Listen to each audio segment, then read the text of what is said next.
Salut! Eu sunt Vladi de la Cross, iar filmulețul ăsta este o invitație ca tu să te implici în educație. Toți oamenii care au mers la aceeași facultate au învățat aceleași lucruri. Au mers la aceleași cursuri, au citit aceleași cărți, au dat aceleași examene și la final au primit aceeași diplomă. Ca și când am fi niște obiecte. Intrăm pe partea facultății materie primă, ni se întâmplă ceva și ieșim pe partea asta la altă, mașini cu certificat de garanție. Școala presupune că așa învățăm noi cel mai bine.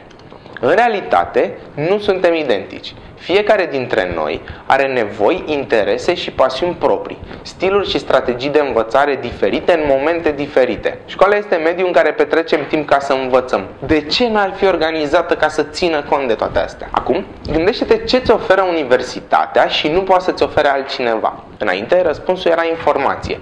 Acum însă informație e peste tot. Cea mai valoroasă resursă pe care poate să ți-o ofere universitatea e acces la oameni împreună cu care să înveți. Mergem acum în orice universitate și o să vezi că nu e creată pentru a cultiva relațiile dintre oameni și în final o comunitate. E doar o mașină de transmis informații. Cum ar fi dacă eu ca student aș aparține unei comunități de învățare?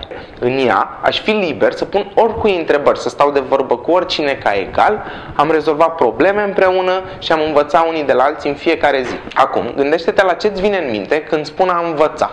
Dacă în imaginea ta apar biblioteci, prelegeri sau examene, la fel e pentru majoritatea oamenilor.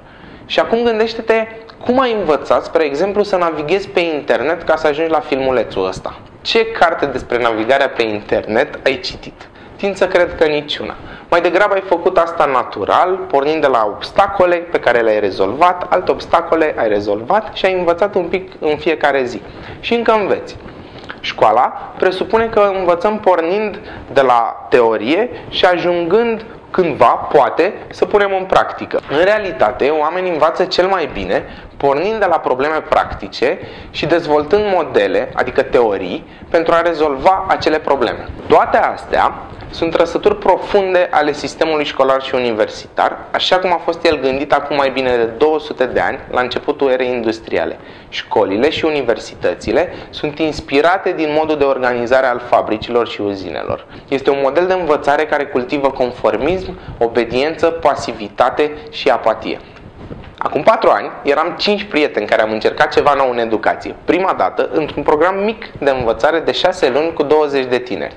De atunci am reușit să creăm 2 facultăți alternative în care învață 116 studenți activi implicați în proiecte reale.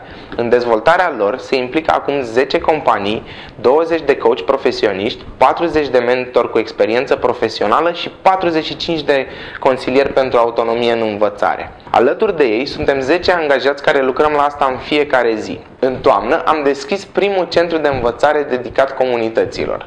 Aici învățăm în fiecare zi împreună. Dar mai facem ceva. Contribuim la a dovedi că se poate pune în practică un model de învățare fundamental diferit de cel actual. Ne pregătim pentru ca în 2013 să punem acest model la baza unei noi organizații dedicate învățării, pe care noi o numim Universitatea Alternativă. Alternativă pentru că va fi prima de felul ei din România.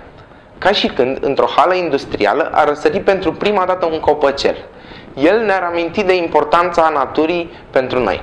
La fel, diferența dintre Universitatea Alternativă și cele clasice va schimba perspectiva despre ce se poate numi educație și va accelera o mișcare care are o voce puternică și un mesaj clar. O revoluție în educație. Autonomia fiecărui student de a-și conduce propria dezvoltare în locul traseelor impuse. Încrederea în locul controlului. Gândirea critică în locul îndoctrinării, în loc de standardizare, personalizare, în loc de control și obediență, facilitare și autodeterminare, în loc de izolarea în sala de clasă, integrarea învățării în lumea reală. În loc de predare, joc, voluntariat sau orice altă formă de învățare activă. În loc de plictiseală, fascinație pentru învățare și în loc de a transmite informații, a forma caractere și a cultiva înțelepciune. Noi la Cross credem că transformarea profundă a educației este cel mai important proiect al generației noastre, al următorilor 20 de ani. Revoluția în educație a început deja și avem nevoie de implicarea ta.